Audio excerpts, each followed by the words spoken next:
செய்யூரில் 8 புதிய வீடுகள் திறப்பு. ராணிப்பேட்டை மாவட்டம் செய்யூர் ஊராட்சியில் PM ஜென்மன் திட்டத்தின் கீழ் காட்டப்பட்ட 8 புதிய வீடுகள் இன்று பயனாளிகளுக்கு ஒப்படைக்கப்பட்டன. ஒவ்வொன்றும் 5,07,000 ரூபாய் மதிப்பில் அமைக்கப்பட்ட இந்த வீடுகள் கிரகப்பிரவேச விழாவை போல் மாலை அணிவித்து மரியாதையுடன் திறந்து வைக்கப்பட்டது. அரக்கோணம் ஒன்றிய குழு தலைவர் நிர்மலா திறந்து வைத்த இந்த வீடுகள் ஏராளமான பொதுமக்களின் முன்னிலையில் பயனாளிகளுக்கு ஒப்படைக்கப்பட்டன. செய்யூரில் மக்களின் முகத்தில் மகிழ்ச்சி மலர்ந்தது. செய்தியாளர் மகேஷ்.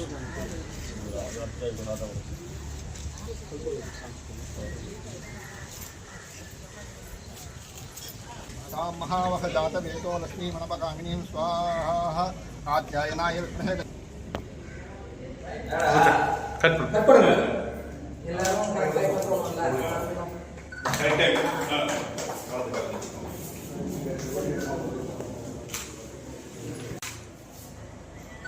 கட் பண்ணுங்க சார். கட் பண்ணு